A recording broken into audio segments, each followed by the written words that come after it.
the addiction is not the primary problem. It's an attempt to solve a problem. And then the real question is, how did the problem arise? If I ask the question, not why the addiction, but why the pain, then that leads to an examination of that person's life.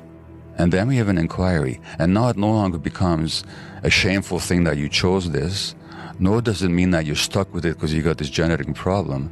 We get it as an adaptive response to something that happened, and we can heal that. Addiction treatment is failing is because physicians don't understand this. They keep dealing with the effects, which is the addiction, and the behaviors, which are the effects of the addiction, but not the cause, which is the childhood distress. And the impact of childhood distress that carry into adulthood, in other words, how we stay prisoners of childhood. So an addiction is a complex psychological, physiological process, but which manifests in any behavior that a person enjoys, finds relief in, and therefore craves in the short term, but suffers negative consequences in the long term and doesn't give up despite the negative consequences. So craving pleasure, relief in the short term, negative consequences in the long term, inability to give it up. Now, notice I have said nothing about substances. I said any behavior. So it could be related to cocaine, marijuana, nicotine, alcohol, whatever. Could also be sex, gambling, internet, relationships, shopping, eating, work, extreme sports, working out, any number of human activities. So I said any behavior. Now, the official definition of addiction, according to the American Society for Addiction Medicine, is that this is primary brain disorder. It arises in the brain, largely due to genetic reasons. This is how they see it. And I say that's just not true. The other popular idea about addiction is that it's a choice that somebody makes, that people choose to be addicted, which is what the legal system is based on. Because if people are not choosing, what are we punishing them for?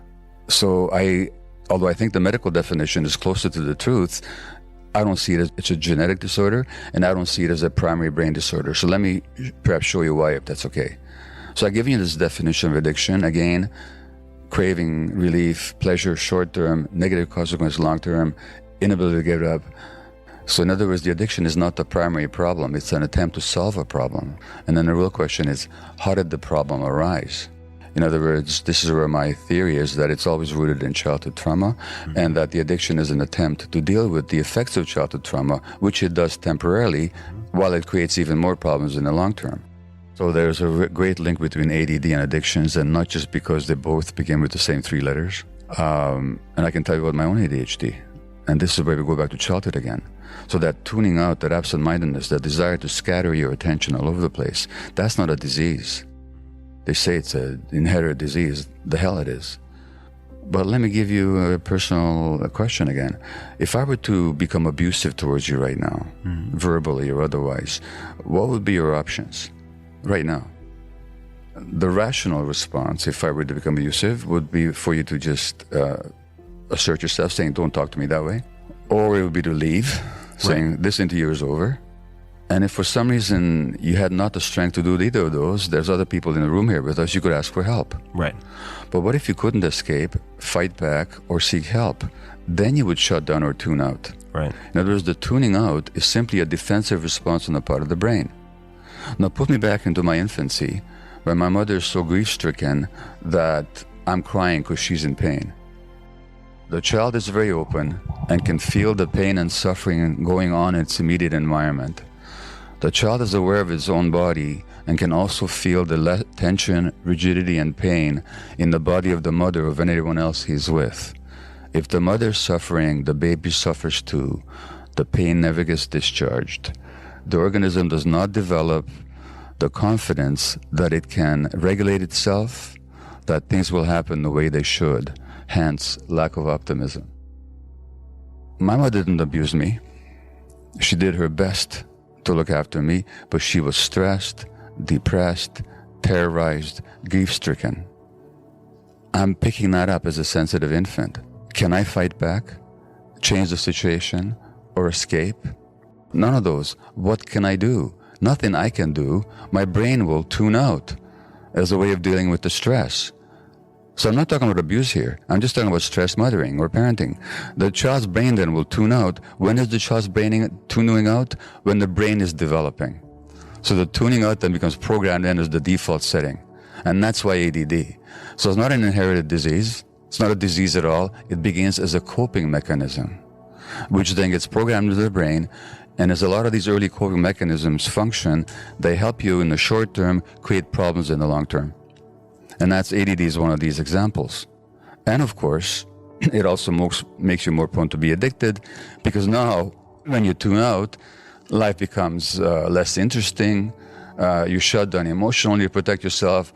Now you feel depressed. What does depression actually mean? You said you were depressed. What does depression mean? To depress something is to push it down. What do people push down in depression? They push down their emotions. Why would they? Because the emotions are too painful. So even depression becomes as a coping mechanism. You push it down so you don't feel the pain. But then later on, that interferes with your life functioning. So it all begins as a coping mechanism, and later on becomes a source of dysfunction. And all this is happening when the brain is actually developing. So these are the links I began to make, including after I was diagnosed with it. So and then despite the fact that a couple of my kids were diagnosed, I knew that this wasn't a genetic disease, that what it is actually is a coping mechanism which got programmed into the brain. And then when I read the literature on brain development, wow, turns out the human brain is shaped by the environment, and particularly by the adult-child relationships. And so it all began to make perfect sense to me. Let's go back to what I said, what you quoted me saying, not why the addiction, but why the pain. So if we understand that addiction in every case is rooted in some painful internal experience, and that when you ask people, what does the addiction do for you? They'll say, it numbs me, it soothes the pain, it makes me feel connected with other people, it gives me a sense of control, it gives me inner peace. Well, the lack of inner peace, the lack of control, the lack of connection, they're all forms of emotional pain. If I ask the question, not why the addiction, but why the pain, then that leads to an examination of that person's life, rather than looking just at their brain chemistry.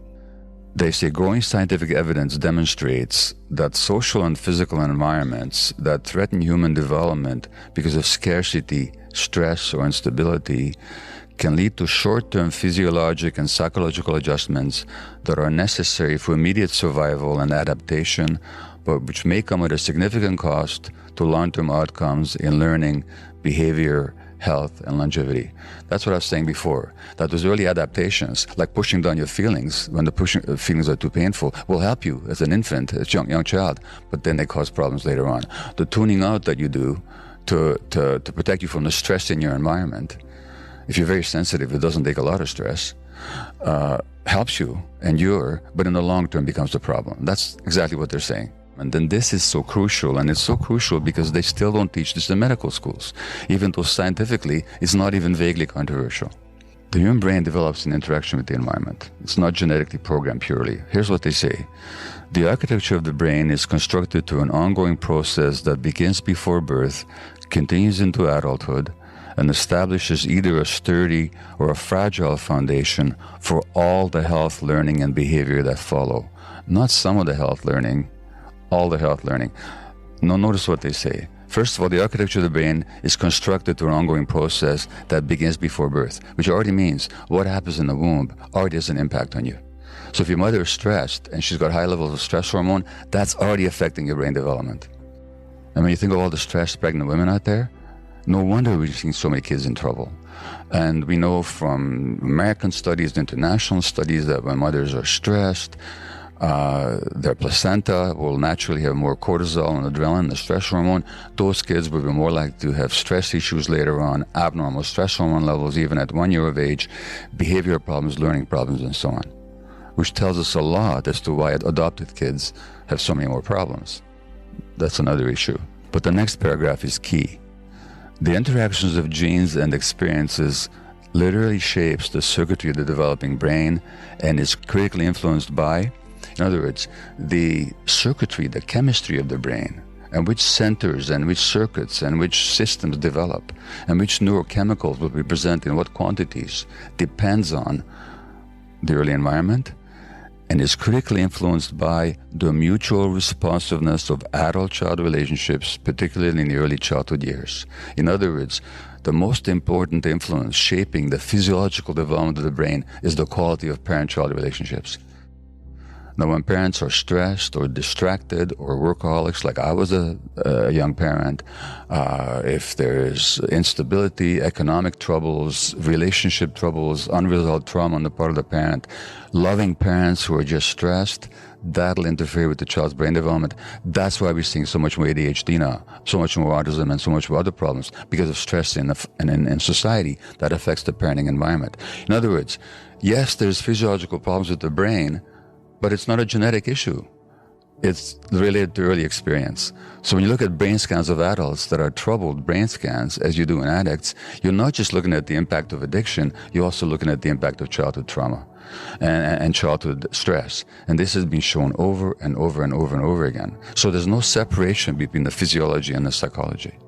So if you come to me as an addict and you say, I got such and such, and I ask you, what does it do for you? And you say it numbs the pain, then my question is, where did you develop the pain? What happened? And then we have an inquiry. And now it no longer becomes a shameful thing that you chose this, nor does it mean that you're stuck with it because you got this genetic problem. We get it as an adaptive response to something that happened, and we can heal that.